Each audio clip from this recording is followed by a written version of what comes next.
Hello friends, welcome back to my channel. ತುಂಬ ದಿನದ ನಂತರ ಮತ್ತೆ ನಾನು ವಿಡಿಯೋಸ್ನ ಅಪ್ಲೋಡ್ ಮಾಡ್ತಾ ಇದ್ದೀನಿ. ನನ್ನ ಮಗನ ಸ್ಕೂಲ್ ಹಾಲಿಡೇಸ್ ಇರೋದ್ರಿಂದ ನಾವು ಇಂಡಿಯಾಗೆ ಹೋಗಿ ಮತ್ತೆ ವಾಪಸ್ ಬಂದ್ವಿ.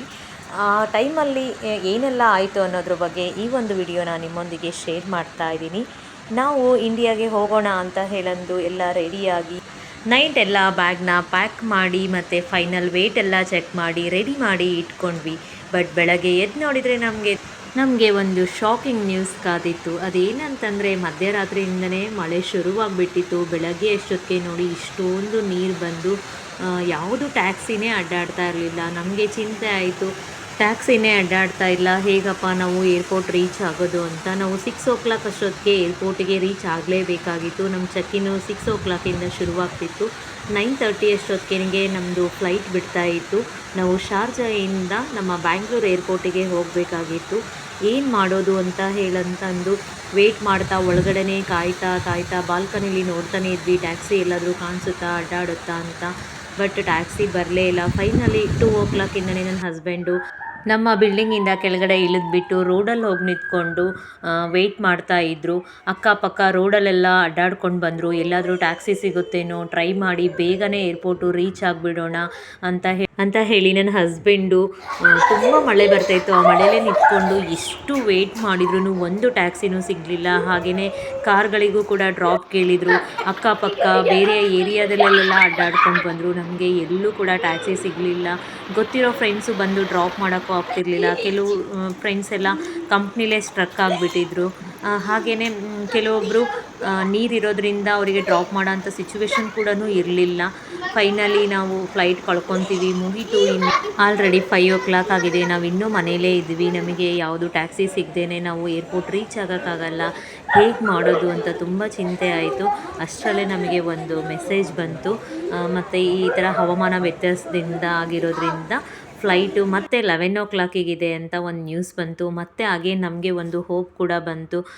ನೋಡೋಣ, ಟ್ರೈ ಮಾಡೋಣ, ಇನ್ನೂ ಟೈಮ್ ಇದೆ, ದೇವ್ರು ನಮಗೆ ಒಂದು ಚಾನ್ಸ್ ಕೊಟ್ಟಿದ್ದಾನೆ ಅಂದ್ಕೊಂಡ್ವಿ.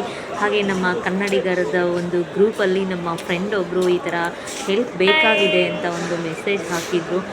ನಮ್ಮ ಕೇಳದ ಹತ್ರ ಕಾಸರಗೋಡು ಇದೆಯಲ್ವ, ಅಲ್ಲಿ ಅವರು ಬಾರ್ಡ್ರಲ್ಲಂತೆ ಇರೋದು. ಅವ್ರಿಗೂ ಕೂಡ ಕನ್ನಡನೂ ಬರುತ್ತೆ, ಹಾಗೆ ಮಲಯಾಳಿ ಕೂಡ ಮಾತಾಡ್ತಾರೆ. ಅವ್ರು ಬಂದುಬಿಟ್ಟು ನಮಗೆ ಹೆಲ್ಪ್ ಮಾಡಿದರು. ನಂತರ ನಾವು ಫೈನಲಿ ಏರ್ಪೋರ್ಟನ್ನು ರೀಚ್ ಆದ್ವಿ.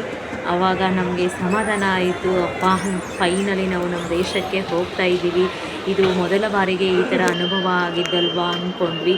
ಹಾಗೆಯೇ ಲಕ್ ಅಂತ ಇದ್ದರೆ ದೇವರ ಆಶೀರ್ವಾದ ನಮ್ಮ ಮೇಲೆ ಇದ್ದರೆ ಯಾರಾದರೂ ಒಬ್ಬರು ಹೆಲ್ಪ್ ಮಾಡ್ತಾರೆ ಅನ್ನೋ ಒಂದು ನಂಬಿಕೆ ಇನ್ನೂ ಕೂಡ ಹೆಚ್ಚಾಯಿತು.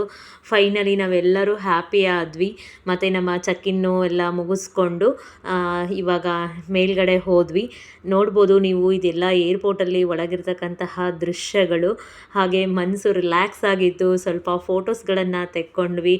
ಮಕ್ಕಳಿರೋದ್ರಿಂದ ನಮಗೂ ಕೂಡ ತುಂಬಾ ಖುಷಿಯಾಗಿತ್ತು. ಮಕ್ಕಳೆಲ್ಲ ಎಂಜಾಯ್ ಮಾಡಿದರು.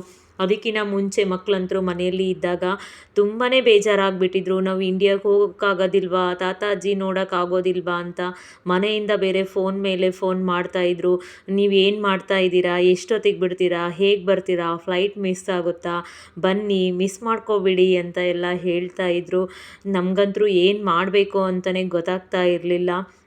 ಒಂದೊಂದು ಸಾರಿ ಸಂದರ್ಭ ಬಂದರೆ ಹೇಗೆ ಬರುತ್ತೆ ಅಲ್ವಾ, ಆ ಟೆನ್ಷನ್ನಿಗೆ ಏನು ತಿನ್ನಲಿಕ್ಕೆ ಕುಡಿಯೋಕ್ಕೆ ಕೂಡ ಆಗಿರಲಿಲ್ಲ. ಏರ್ಪೋರ್ಟ್ ರೀಚ್ ಆಗಿದ್ದರೆ ಸಾಕಾಗಿಬಿಟ್ಟಿತ್ತು ನಮಗೆ. ನಂತರ ಇಲ್ಲಿ ಬಂದು ನೋಡಿದರೆ ನಮ್ಮ ಥರನೇ ಲೇಟಾಗಿ ಬಂದಿರೋ ಅಂಥವ್ರು ಸುಮಾರು ಜನ. ಹಾಗೆಯೇ ಫ್ಲೈಟ್ ಬೇಗ ಇರೋದ್ರಿಂದ ಆಲ್ರೆಡಿ ಬಂದು ವೆಯ್ಟ್ ಮಾಡ್ತಿರ್ತಕ್ಕಂಥವ್ರು ತುಂಬ ಜನ ಆಗಿದ್ರು. ಬಟ್ ಫ್ಲೈಟ್ ಡಿಲೇ ಆಗಿರೋದ್ರಿಂದ ಎಲ್ಲರೂ ನೋಡಿ ಫುಡ್ ಕೋರ್ಟಿಗೆ ಜಾಯ್ನ್ ಆಗಿಬಿಟ್ಟಿದ್ರು. ಸೊ ನಾವು ಕೂಡ ಬಂದು ಅಲ್ಲಿ ಏನು ಸಿಗುತ್ತೆ ಆ ಫುಡ್ಡನ್ನು ಆರ್ಡರ್ ಕೂಡ ಮಾಡಿಕೊಂಡ್ವಿ. ಇದು ನಾವು ಫಸ್ಟ್ ಟೈಮು ಏರ್ಪೋರ್ಟಲ್ಲಿ ಫುಡ್ ತೊಗೊಂಡಿದ್ದು ಅಂತಂದರೆ ನಮ್ಮ ಇಂಡಿಯನ್ ಡಿಶಸ್ಸೇ ಇದ್ದಿದ್ದು. ಎಲ್ಲ ತುಂಬ ಟೇಸ್ಟಿಯಾಗಿತ್ತು. ಮಕ್ಕಳು ಅಲ್ಲೇ ಆಟ ಆಡ್ಕೊತ ಅವರು ಕೂಡ ನಮಗೆ ಇಷ್ಟ ಆಗಿರೋದನ್ನೆಲ್ಲ ಅವರು ಟೇಸ್ಟ್ ಕೂಡ ಮಾಡಿದರು.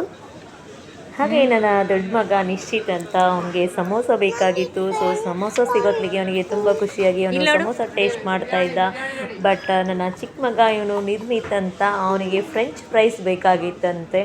ನನಗೆ ಇದು ಯಾವುದು ಬೇಡ, ಫ್ರೆಂಚ್ ಫ್ರೈಸ್ ಬೇಕು ಅಂತ ಕೇಳ್ತಾ ಇದ್ದ. ಸೊ ಅವ್ರ ಪಾಪ ಫೈನಲಿ ಹೋಗ್ಬಿಟ್ಟು ಫ್ರೆಂಚ್ ಫ್ರೈಸ್ನ ತೆಗೆದುಕೊಂಡು ಬಂದರು. ನೋಡಿ, ಅವನಿವಾಗ ಟೇಸ್ಟ್ ಮಾಡ್ತಾ ಇದ್ದಾನೆ. ಸೊ ಫೈನಲಿ ಏರ್ಪೋರ್ಟಲ್ಲಿ ನಾವು ಎಲ್ಲ ತಿಂದ್ಕೊಂಡು ಹೊಟ್ಟೆನ ಫುಲ್ ಮಾಡ್ಕೊಂಡ್ವಿ. ತುಂಬ ಟೆನ್ಷನ್ ಆಗಿಬಿಟ್ಟಿತ್ತು. ಇದೇನಪ್ಪ ಇದು ಮೊದಲ ಬಾರಿಗೆ ಈ ರೀತಿ ಆಗಿಬಿಡ್ತು, ನಾವು ಎಲ್ಲಿ ಫ್ಲೈಟ್ನ ಮಿಸ್ ಮಾಡ್ಕೊತೀವಲ್ವಾ ಅಂತ ಒಂದು ಟೆನ್ಷನ್ ಆಗಿತ್ತು. ಹಾಗೆಯೇ ಏರ್ಪೋರ್ಟಲ್ಲಿರ್ತಕ್ಕಂತಹ ಶಾಪ್ಗಳೆಲ್ಲ ಅಡ್ಡಾಡಿಕೊಂಡು ಮಕ್ಕಳು ಅಲ್ಲೇ ಇರ್ತಕ್ಕಂತಹ ಕೆಲವೊಂದು ಟಾಯ್ಸ್ಗಳ ಹತ್ರ ಎಲ್ಲ ನೋಡಿಕೊಂಡು ಫೋಟೋಸ್ ಎಲ್ಲ ತೆಕ್ಕೊಂಡು ಫೈನಲಿ ಹ್ಯಾಪಿಯಿಂದ ನಾವು ಕೂಡ ಫ್ಲೈಟ್ಗೆ ವೆಯ್ಟ್ ಮಾಡ್ತಾ ಇದ್ವಿ. ಸೊ ಹಾಗಾಗಿ ಅಲ್ಲೇ ಸ್ವಲ್ಪ ಶಾಪ್ಗಳಿರೋದ್ರಿಂದ ಅಡ್ಡಾಡಿಕೊಂಡು, ಏಕೆಂದರೆ ಮಕ್ಕಳಿಗೂ ಕೂಡ ಬೇಜಾರಾಗುತ್ತೆ ಅಲ್ವಾ, ಅಲ್ಲಿ ಇಲ್ಲಿ ಎಲ್ಲ ಸ್ವಲ್ಪ ತೋರಿಸ್ಕೊಳ್ತಾ ಫ್ಲೈಟ್ ಬರೋ ಜಾಗದ ಕಡೆಗೆ ನಾವಿವಾಗ ಹೋಗ್ತಾ ಇದ್ವಿ. ಹಾಗೆಯೇ ನಾನು ನಿಮಗೆ ಇವತ್ತು ಡ್ರಾಪ್ ಮಾಡಿದಂಥವ್ರಿಗೆ ನಾವಂತರೂ ಎಷ್ಟು ಥ್ಯಾಂಕ್ ಯು ಹೇಳಿದ್ವಿ ಅಂತ ಅಂದರೆ, ನಿಜ ಹೆಲ್ಪ್ ಮಾಡಬೇಕು ಅನ್ನೋ ಒಂದು ಆ ಮನಸ್ಸು ಎಲ್ಲರಿಗೂ ಬರೋದಿಲ್ಲ ಅಲ್ವಾ. ಅದು ಅಂಥ ಸಿಚುವೇಷನ್ನಲ್ಲಿ ಎಷ್ಟು ನಾವು ಎಕ್ಸ್ಟ್ರಾ ಪೇ ಮಾಡ್ತೀವಿ ಅಂದರೂ ಕೂಡ ಯಾರೂ ಕೂಡ ಡ್ರಾಪ್ ಕೊಡಲಿಕ್ಕೆ ರೆಡಿ ಇರಲಿಲ್ಲ. ಕಾರ್ ಕೂಡ ಯಾರೂ ನಿಲ್ಲಿಸ್ತಾ ಇರಲಿಲ್ಲ. ಓನ್ ವೆಹಿಕಲ್ ಇದ್ದವರು ಆಫೀಸಿಂದ ಬೇಗ ಬೇಗ ಮನೆಗೆಲ್ಲ ಹೋಗ್ತಾಯಿದ್ರು. ನಮಗೆ ಅಷ್ಟು ಜನ ಫ್ರೆಂಡ್ಸ್ ಇದ್ದರೂ ಕೂಡ ಯಾರೂ ಬಂದು ಡ್ರಾಪ್ ಮಾಡೋಂಥ ಸಿಚುವೇಶನ್ ಕೂಡ ಇರಲಿಲ್ಲ ಆ ಟೈಮಲ್ಲಿ. ಅಂಥದ್ರಲ್ಲಿ ಅವರು ಗ್ರೂಪಲ್ಲಿ ಮೆಸೇಜ್ ಓದ್ಬಿಟ್ಟು ಹೆಲ್ಪ್ ಮಾಡೋಣ, ನಮ್ಮ ಕನ್ನಡದವರು ಊರಿಗೆ ಹೋಗ್ತಿದ್ದಾರೆ ಅಂತ ಹೇಳಂತಂದು ಬಂದು ನಮಗೆ ಹೆಲ್ಪ್ ಮಾಡಿದರು. ಮತ್ತೊಂದು ಸಾರಿ ನಾನು ಅವ್ರಿಗೆ ಥ್ಯಾಂಕ್ ಯುನ ಹೇಳ್ತೀನಿ. ನೀವು ನೋಡ್ಬೋದು, ಇದು ಏರ್ ಅರೇಬಿಯಾ ಫ್ಲೈಟು. ಇದು ಈ ಏರ್ ಅರೇಬಿಯಾದಲ್ಲಿ ನಾವು ಸೆಕೆಂಡ್ ಟೈಮ್ ಬರ್ತಾ ಇರೋದು. ಎವ್ರಿ ಟೈಮು ಎಮಿರೇಟ್ಸಲ್ಲೇ ಜಾಸ್ತಿ ಅಡ್ಡಾಡ್ತಾ ಇರೋದು. ಹಾಗೆಯೇ ಇವಾಗ ನಾವು ಶಾರ್ಜಾ ಏರ್ಪೋರ್ಟಿಗೆ ಬಂದಿರೋದು. ಯಾವಾಗಲೂ ದುಬೈ ಏರ್ಪೋರ್ಟಿಂದನೇ ಅಡ್ಡಾಡ್ತಾ ಇದ್ವಿ. ಈ ಟೈಮಲ್ಲಿ ಈ ಥರ ಎಲ್ಲ ಪ್ರಾಬ್ಲಮ್ ಆಗಿಬಿಡ್ತು. ಫೈನಲಿ ಫ್ಲೈಟ್ ಸಿಕ್ತು ಅಂತ ನೋಡಿ ಎಲ್ಲ ಹ್ಯಾಪಿಯಿಂದ ಬಂದುಬಿಟ್ಟು ಕೂತ್ಕೊಂಡ್ವಿ. ಹಾಗೆ ನೆನಪಿಗೋಸ್ಕರ ಅಂತ ಒಂದು ಫೋಟೋನ ತೆಕ್ಕೊಳ್ತಾ ಇದ್ವಿ. ಅಷ್ಟರಲ್ಲೇ ನಮ್ಮ ಗಗನ ಸಖಿಯರು ಇರ್ತಾರೆ ಅಲ್ವಾ, ಅವ್ರು ಬಂದುಬಿಟ್ಟು ನೀವು ಕೂತ್ಕೊಳ್ಳಿ, ನಿಮ್ಮದೊಂದು ಫ್ಯಾಮಿಲಿ ಫೋಟೋನ ತೆಕ್ಕೊಡ್ತೀವಿ ಅಂತ ಕೊಟ್ಟರು. ಹೀಗೆ ಮಳೆಯೊಂದಿಗೆ ನಮ್ಮ ಫ್ಲೈಟ್ ಜರ್ನಿ ನಡೆದಿತ್ತು. ಫೈನಲಿ ನಾವು ಬಂದು ಬ್ಯಾಂಗ್ಳೂರು ಏರ್ಪೋರ್ಟನ್ನು ತಲುಪಿದ್ವಿ. ತುಂಬ ಸೇಫಾಗಿ ಕೂಡ ಮನೆಗೆ ಹೋದ್ವಿ.